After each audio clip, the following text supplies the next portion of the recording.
क्या आप जानते हैं कुर्बानी की शुरुआत कैसे हुई? ये कोई रस्म नहीं, बल्कि एक सच्ची आजमाइश की कहानी है, अल्लाह के खलील हजरत इब्राहीम अलैहिस्सलाम की।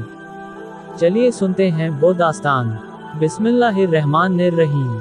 यह बात बहुत पुराने ज़माने की है, जब दुनिया में लोगों ने अल्लाह को पहचानना शुरू ही किया था।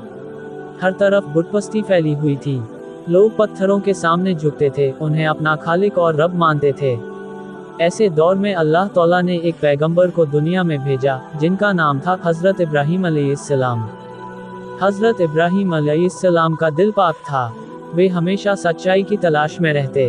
उन्होंने आसमान में चमकते हुए सूरज, चांद और सितारों को देखा और सोचा, क्या ये मेरा रब हो सकते हैं? लेकिन हर चीज़ डूब जाती थी, मिट जाती थी। तब उनके दिल में एक आवाज़ आई, नहीं, मेरा रब वह है जो इन सबको पैदा करने वाला है, जो कभी मिटता नहीं। और यूं उन्होंने अल्लाह को पहचान लिया और उसी को सजदा किया। जब उन्होंने अपनी कौम को समझाना शुरू किया, तो लोग उनकी बातों से नफरत करने लगे। यहाँ तक कि उनके अपने वालिद, जो बुत बनाते थे, उन्होंने भी इब्राहीम अलैहिस्सलाम को घर से निकाल दिया। मगर इब्राहीम अलैहिस्सलाम को अल्लाह पर यकीन था। साल बीतते गए। इब्राहीम अलैहिस्सलाम ने अल्लाह से दुआ की, ऐ मेरे रब, मुझे नेक औलाद अता फरमा। अल्लाह ने उनकी दुआ कबूल की और बुजुर्गी की उम्र में उन्हें एक बेटा अता किया, हजरत इस्माइल अलैहिस्सलाम। यह बच्चा बहुत ही फरमानबरदार और शरीफ था। जब इस्माइल थोड़े बड़े हुए, चलने फिरने लगे, तो एक रात इब्राहीम अलैहिस्सलाम ने ख्वाब में देखा कि वे अपने बेटे को ज़िबह कर रहे हैं। वे घबरा गए, मगर यह सिर्फ एक बार नहीं, 3 रातों तक वही ख्वाब आता रहा। तब उन्हें समझ में आ गया कि यह अल्लाह का हुक्म है। अब सोचिए, कैसा बड़ा इम्तिहान था। एक बेटा जो बुजुर्गी की दुआ से मिला हो, एक लौता बेटा, और अब उसे ज़िबह करना है। मगर इब्राहीम अलैहिस्सलाम ने सच्चे मोमिन की तरह अपने बेटे से बात की।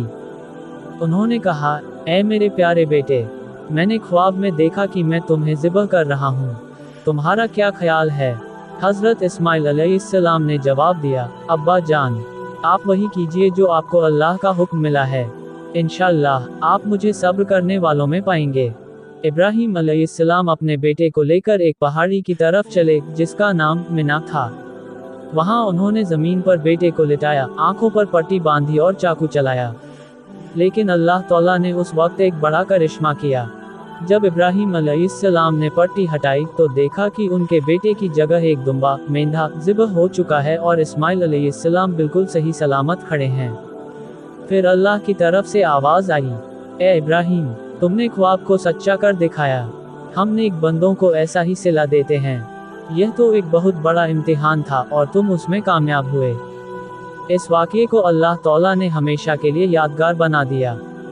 हर साल ज़िलहिज्जा की 10 तारीख को दुनिया भर के मुसलमान ईद उल अज़हा के दिन कुर्बानी करते हैं, उसी याद में, उसी सुन्नत को निभाने के लिए। कुर्बानी का मतलब सिर्फ जानवर ज़िबह करना नहीं, बल्कि अपनी सबसे प्यारी चीज़ को अल्लाह की राह में कुर्बान करने का जज्बा पैदा करना है। यह हमें सबक देती है कि अल्लाह की राह में सब कुछ देने का हौसला रखना चाहिए। इस्माइल अलैहिस्सलाम की तरह अपनी जान को भी अगर अल्लाह के लिए देने का वक्त आए, तो भी पीछे नहीं हटना चाहिए। आज हम जो बकरा, गाय, ऊँट की कुर्बानी करते हैं, वो सिर्फ रस्म नहीं, बल्कि उस जज्बे और तल्लुक़ का इजहार है जो हजरत इब्राहीम और इस्माइल अलैहिस्सलाम ने दिखाया।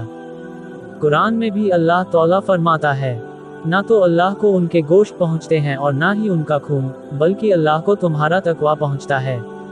इसलिए कुर्बानी करते हुए अपने दिल को भी पाक करो, गरीबों को हिस्सा दो, रिश्तेदारों से भलाई करो और अल्लाह से अपने गुनाहों की माफ़ी मांगो।